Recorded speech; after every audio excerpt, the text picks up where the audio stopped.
बच्चों हम सीखेंगे जो प्रीफिक्सेस यूज़ होते हैं आइसो, नियो, सेकेंडरी और टर्शरी, जिसको शॉर्ट में सेक और टर्ट बोलते हैं, वो कहाँ कब कैसे यूज़ किए जाते हैं आज हमें वो समझना है। ठीक है, सबसे पहले आपको पता होना चाहिए कि कार्बन की डिग्री कैसे देखी जाती है।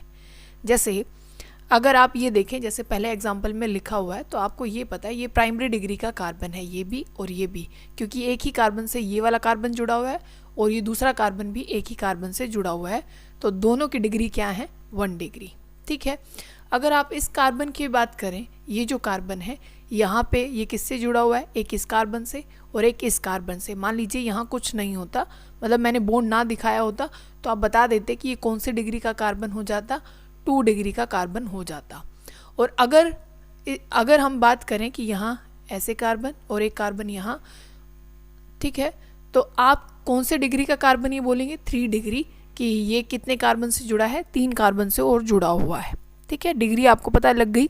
अब देखो कि आइसो वर्ड कहाँ यूज़ होता है, आपको ये पता है ना कि एक तो हम बोलते हैं कि नॉर्मल एन जिसको बोल दिया जाता है, ठीक है, जहाँ पे कोई ब्रांचिंग कुछ भी नहीं होता, अगर सीधे ऐसे चेन में कार्बन है तो आप उसको क्या बोल देते हैं कि भाई ये नॉर्मल है। ठीक है, एन वर्ड यूज़ कर लिया जाता है। अब हमें समझना है कि आइसो कहाँ यूज़ किया जाता है।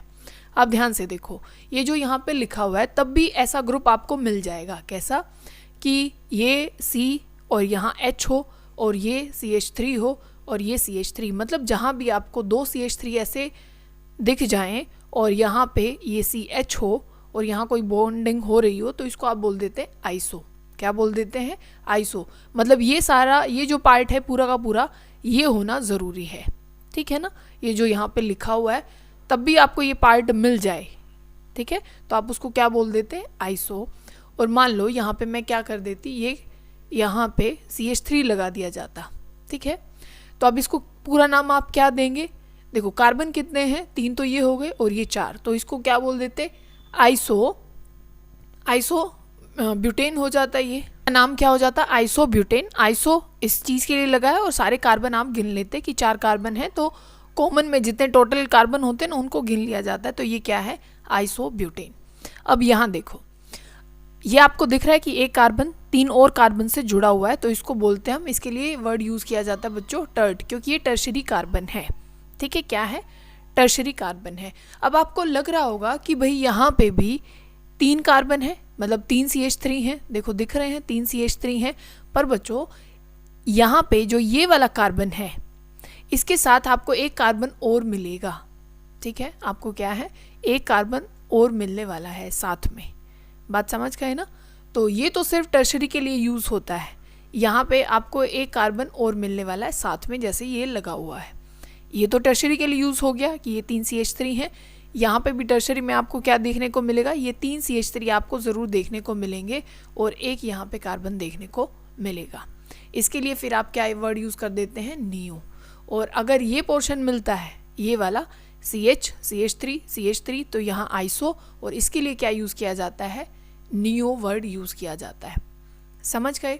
अब नेक्स्ट देखो, इसमें क्या है, ये वाले कार्बन की डिग्री बताओ एक बार क्या है। ये वाले कार्बन की डिग्री है 2, क्योंकि एक बार ये इस कार्बन से जुड़ा, एक बार ये इस कार्बन से जुड़ा हुआ है, तो इस कार्बन की डिग्री कैसी है सेकेंडरी। तो इसके लिए हम क्या वर्ड यूज़ कर देते हैं आगे, सेक वर्ड यूज़ कर देते हैं, जो कि सेकेंडरी के लिए है। ठीक है, और इसको आप क्या बोल दोगे सेकेंडरी। और कार्बन कितने हैं सेकेंडरी ब्यूटाइल, क्योंकि 4 कार्बन है ना, और ये क्या है अल्कोहल, सेकेंडरी ब्यूटाइल अल्कोहल आप इसको बोलेंगे। समझ गए। तो इससे आपको पता लग जाना चाहिए कि किसी दूसरे कार्बन पे क्या है OH जुड़ा हुआ है।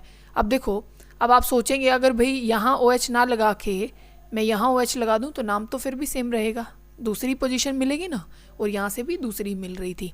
तो ये आपको याद रखना है कि आइसो कहाँ यूज़ किया जाता है, नियो कहाँ होता है, और डिग्री कैसे पहचानते हैं हम कार्बन की। ठीक है।